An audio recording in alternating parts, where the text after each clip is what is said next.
સુરતના સથવાવ વિસ્તારમાં national highway 56 બાયપાસને લઈને ઉભો થયેલો વિવાદ હવે માત્ર વિકાસ પ્રોજેક્ટ પૂરતો સીમિત રહ્યો નથી, પરંતુ ખેડૂતોના હક અને વર્તનના પ્રશ્ન સાથે જોડાયેલો સંવેદનશીલ મુદ્દો બની ગયો છે।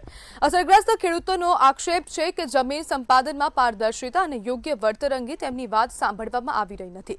બીજી તરફ સરકાર અને તંત્ર માટે બાયપાસ પ્રોજેક્ટ ટ્રાફિક સુવિધા અને વિકાસ માટે મહત્વપૂર્ણ માનવામાં આવી રહ્યો છે।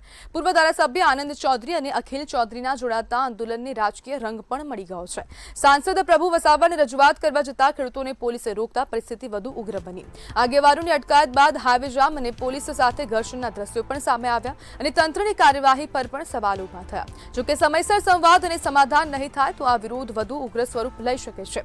હાલ સરકાર માટે વિકાસ અને ખેડૂતોના હિત વચ્ચે સંતુલન જાળવવાનો મોટો પડકાર ઉભો થઈ ગયો છે, કારણ કે રાજ્યનો ખેડૂત હવે ક્યાંક ને ક્યાંક દરરોજ કોક ને કોક મુદ્દે વિરોધ કરતો જોવા મળતો હશે અને તેને જ લઈને હવે સરકારની સામે હવે પડકાર ઉભો થઈ ગયો છે કે વિકાસ કરવો કે પછી ખેડૂતોના હિત વચ્ચે સંતુલન જાળવવું તે ક્યાંક ને ક્યાંક એક મોટો પડકાર છે।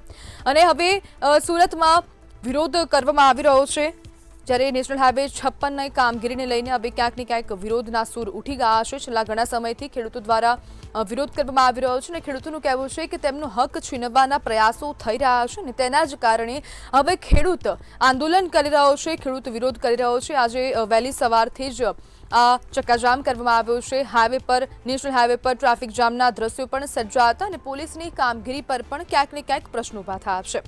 અને આજ બધે આપણી સાથે ચર્ચા કરવા માટે પૂર્વ ધારાસભ્ય આનંદ ચૌધરી જોડાઈ ગયા છે। આનંદભાઈ, બાયપાસ પ્રોજેક્ટની સામે વિરોધ છે કે પછી જે પ્રક્રિયા હાલ ચાલી રહી છે તેની સામે વિરોધ છે?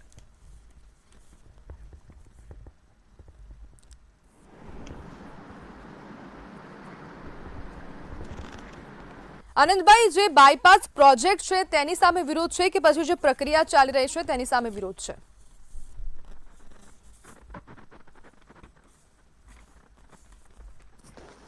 લાગે છે સંપર્ક નથી થઈ શકતો, જ્યારે ભારે પોલીસ બંદોબસ્તની વચ્ચે સ્થિતિ પણ તંગ બની છે। ખૂબ મોટી સંખ્યામાં પોલીસ દ્વારા પેટ્રોલિંગ કરવામાં આવી રહ્યું હતું, ત્યાં મોટી સંખ્યામાં પોલીસ હાજર હતી, પરંતુ હવે જે પ્રમાણે હવે ઘર્ષણના દ્રશ્યો સામે આવ્યા છે તે ઘર્ષણના દ્રશ્યોને લઈને ક્યાંક ને ક્યાંક હવે પોલીસની કામગીરી પર અનેક પ્રશ્નો પણ ઉભા થયા છે અને સુરત ખાતે અસરગ્રસ્ત ખેડૂતો દ્વારા વિરોધ કરવામાં આવ્યો છે।